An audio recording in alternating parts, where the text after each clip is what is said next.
আর নয়, সারা আলী খান। আদিত্য রয় কাপুরের সামনে এবার গল্প দাদুর ভূমিকায় অবতীর্ণ হলেন সৌরভ। দাদার মুখে ঠাকুমা শর্মিলা ঠাকুরের রোমাঞ্চকর প্রেম কাহিনীর গল্প শুনে বিমোহিত সারা। মহারাজের বাড়িতে রাজকীয় বাঙালি খানা খেয়ে উচ্ছ্বাস ধরে রাখতে পারলেন না নায়িকা।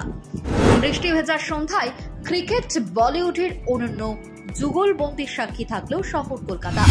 নতুন ছবি মেট্রো ইন দেনোর প্রচারে শহরে এসেছেন সারা আলী খান ও আদিত্য রয় কাপুর। কলকাতায় একটি অনুষ্ঠানে যোগদান করার কথা রয়েছে তাদের, তবে তার আগে শহরে এসে মহারাজার দরবারে হাজির হলেন ছবির নায়ক নায়িকা। বৃহস্পতিবার বিকালে ইডেন গার্ডেন্সে কিছুটা সময় কাটাতে দেখা যায় সারা আদিত্যকে। কলকাতার ঐতিহ্যবাহী ক্রিকেট স্টেডিয়াম ঘুরে দেখেন তারা। এরপরে রাতে সোজা গিয়ে হাজির হন সৌরভ গঙ্গোপাধ্যায়ের বাড়ি। সন্ধ্যে থেকেই বিশেষ দুই অতিথির জন্য অপেক্ষা করছিলেন সৌরভ। আয়োজনও ছিল বিশাল। মহারাজের বাড়ি থেকে বেরিয়ে আদিত্য বলেন, ছোটবেলা থেকেই দাদার বড় ভক্ত, ওর ডেবিউ সেঞ্চুরি দেখেছি।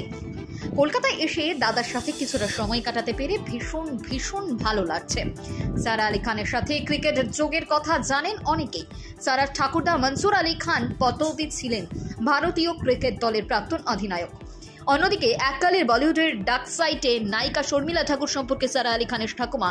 সব মিলিয়ে কলকাতায় এসে সারা যে একটু হলেও স্পেশাল ফিলিংস থাকবেই সেটা বলা যায় নিঃসন্দেহে।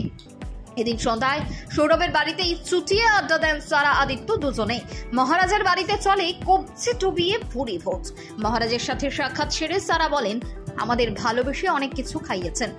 বাঙালি রান্না ছিল অনেক রকম, বেশ কিছু পদের তো নামই জানি না। আলু পোস্ত খাইয়েছেন, মাছটাও ছিল দুর্দান্ত। শুধু খাওয়া দাওয়া নয়, এদিন সন্ধ্যার আড্ডায় সারা আদিত্যকে নাকি জমিয়ে গল্পও শুনিয়েছেন মহারাজ। সারা জানান, উনি তো আমায় আমার ঠাকুরদা ঠাকুমার প্রেমের এমন সব গল্প বললেন যেগুলো আমি নিজেই জানতাম না। আমার ঠাকুমা নাকি ট্যাক্সি নিয়ে স্পোর্টস বাসের পিছনে পিছু করতেন। দুর্দান্ত একটা অভিজ্ঞতা। পাশাপাশি সৌরভ গঙ্গোপাধ্যায়ের বায়োপিক নিয়েও নাকি কথা হয় এদিনের সন্ধ্যায় আড্ডায়। সৌরভ গঙ্গোপাধ্যায়ের বায়োপিকে কি দেখা যাবে আদিত্য আর সারাকে? সাংবাদিকের প্রশ্ন শুনে হাসতে হাসতে নায়কের জবাব, আমরা তো প্রস্তুত। আমাদের যদি উনি কাস্ট করেন তাহলে আমরা রাজি।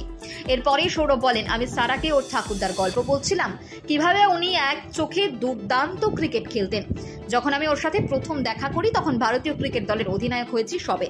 ওর সাথে কলকাতার একটা যোগ রয়েছে, আদিত্যর সঙ্গেও কলকাতার কানেকশন আছে। ভুরিভোজ শেষে আগামী ছবির জন্য সারা ও আদিত্যকে শুভেচ্ছা জানান সৌরভ। সাংবাদিকদের মুখোমুখি হয়ে মহারাজ বলেন, ওদের দুজনের বয়সী অল্প। মেট্রো ইন দেনোর জন্য অনেক শুভেচ্ছা রইল আমার।